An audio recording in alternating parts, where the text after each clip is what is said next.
Hello everyone, देखिए अब हम यहाँ पर बात करेंगे चार्ज डिस्क्रीट कब होगा और कॉन्टिन्यूस कब होगा। देखो, अगर तो चार्ज आपके पास काउंटेबल होता है, जिसको हम काउंट कर सकते हैं इजीली, वो होगा आपका डिस्क्रीट।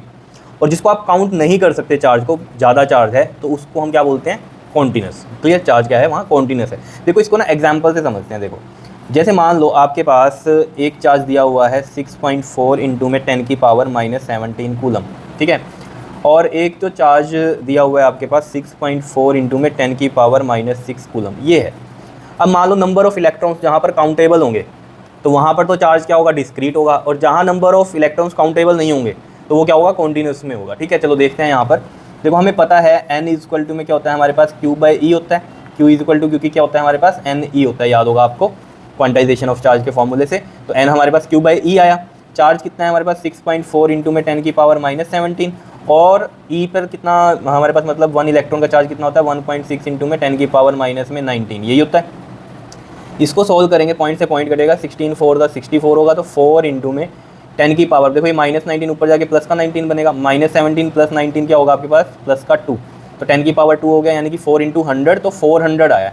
तो यहाँ जो नंबर ऑफ इलेक्ट्रॉन्स आ रहे हैं वो हमारे पास कितने आ रहे हैं, 400 है, बिल्कुल काउंट हो रहे हैं ये। ठीक है, अब इसको देख लेते हैं ज़रा। यहाँ पर जब आप n निकाल दोगे तो Q/E करोगे तो चार्ज है 6.4 इंटू में 10⁻⁻6 अपॉन में E की वैल्यू है 1.6 इंटू 10⁻⁻19। यहाँ अगेन पॉइंट से पॉइंट कटा, 16 4 का 64, और ये आ गया आपके पास 4 इंटू 10 की पावर, देखो -19 ऊपर जाके प्लस का 19 बनेगा, प्लस का 19 -6 करेंगे तो आपके पास कितना बचेगा, ये आपके पास 13 बचेगा प्लस का, तो यानी कि 10 की पावर 13।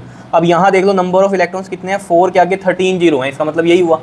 तो ये ईजिली काउंटेबल नहीं है ना हमारे पास, इसको ईजिली काउंटेबल कर पा रहे हो। ठीक है, तो ये क्या है हमारे पास, यहाँ पर जो n आया है ये क्या है हमारे पास, अनकाउंटेबल है, इसको लिखेंगे हम अनकाउंटेबल है। ठीक है, और ये क्या है हमारे पास, काउंटेबल है।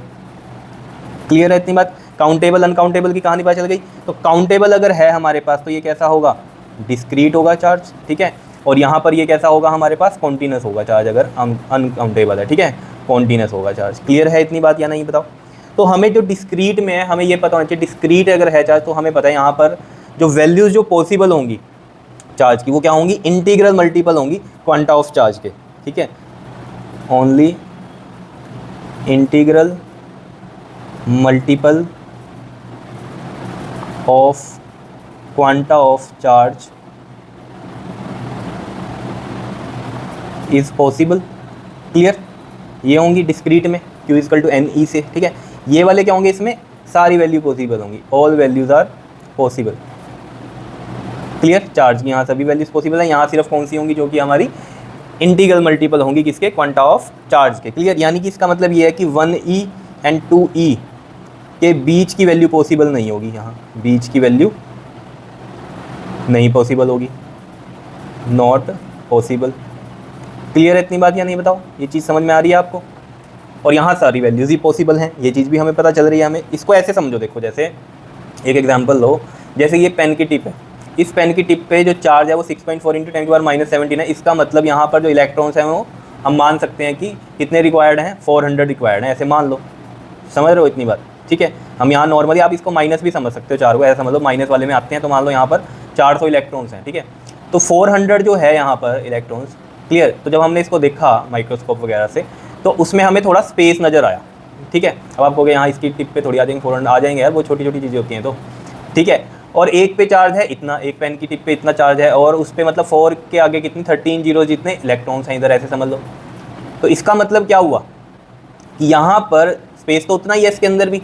ठीक है ना, 400 आ रहे हैं इस पर, और एक इसी पर ही कितने आ रहे हैं, 4 के आगे 13 जीरो जितने आ रहे हैं। तो मतलब इस स्पेस में आपको जब इतने इलेक्ट्रॉन्स यहाँ मिलेंगे तो इन इलेक्ट्रॉन्स के बीच में यहाँ स्पेस कम नज़र आएगा, है ना। और अगर 400 है तो स्पेस थोड़ा ज़्यादा नज़र आएगा। ठीक है, तो ये क्या है हमारा जो छोटे वाला जो चार्ज है जिस पे हमारे 400 हैं। ठीक है, तो इसको हम बोलते हैं ये क्या है, एट माइक्रोस्कोपिक लेवल, छोटे चार्ज पे माइक्रोस्कोपिक लेवल पर क्या है हमारा चार्ज, डिस्क्रीट है। ठीक है, माइक्रोस्कोपिक है।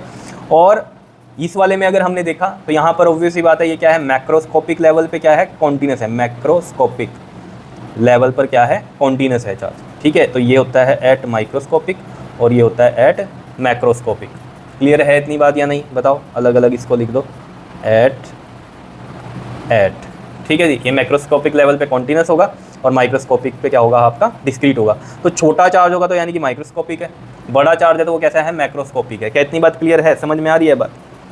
और माइक्रोस्कोपिक लेवल में हम देखेंगे कि जो चार्ज होगा उसमें क्या होगा, स्पेस होगा बीच में, थोड़ा ज़्यादा पता चलेगा हमें। लेकिन जो मैक्रोस्कोपिक लेवल पे होगा ऑब्वियस बात है, वहाँ ज़्यादा इलेक्ट्रॉन्स होंगे और वहाँ स्पेस उनके बीच में कम नजर आएगा। जैसे ऐसे सोचो, जैसे यहाँ पर इलेक्ट्रॉन्स हम देख रहे हैं, ये ऐसे इतने स्पेस में दिख रहे हैं, यहाँ पर स्पेस इतना ही है लेकिन इसमें ज़्यादा इलेक्ट्रॉन्स हैं तो इनमें स्पेस कम नजर आएगा मैक्रोस्कोपिक लेवल पे। क्लियर है, समझ में आई कहानी, चार्ज डिस्क्रीट और कॉन्टिन्यूस कैसे कह रहे हैं हम? ठीक है जी, तो ये चीज़ आपको समझानी थी यहाँ पर, तो आपके आगे काम आएगी। तो इतनी बात याद रखना, जो काउंटेबल है डिस्क्रीट है, जो अनकाउंटेबल है वो कैसे हैं, कॉन्टिन्यूस है। ठीक है, डिस्क्रीट में इंटीग्रल मल्टीपल वैल्यू जो है चार्ज, जो क्वांटा ऑफ चार्ज की वैल्यूज़ पॉसिबल हैं, और इसमें हमारी सारी वैल्यूज़ पॉसिबल। और एक और चीज़, कॉन्टिन्यूस वाले में जो होता है ना, आप ध्यान रखना, कॉन्टिन्यूस वाले में यहाँ पर हम इंटीग्रेशन करते हैं। ठीक है, इंटीग्रेशन में हम, पता होगा आपको, इंटीग्रेशन करते हैं यहाँ पर। ठीक है, और जो हमारे डिस्क्रीट वाले होते हैं ना, इनमें हम क्या करते हैं, समेशन करते हैं, तो वैल्यू चलती है 1 से लेकर 10 तक ऐसे। ठीक है, और इंटीग्रेशन में क्या होता है, हमारा सारा कुछ जुड़ता है। इसमें तो डिस्क्रीट में जुड़ता है, इसमें ये हमारा क्या होता है, इंटीग्रेशन होती है। ठीक है, तो आगे डेरिवेशन वगैरह जो होती हैं आपकी, उसमें इंटीग्रेशन ही होता है, क्योंकि कॉन्टिन्यूस चार्ज की ही बात होती है मैक्रोस्कोपिक लेवल पे। क्लियर है, इतनी बात बता दो, समझ में आ गई बात? ठीक है जी, ओके, थैंक यू।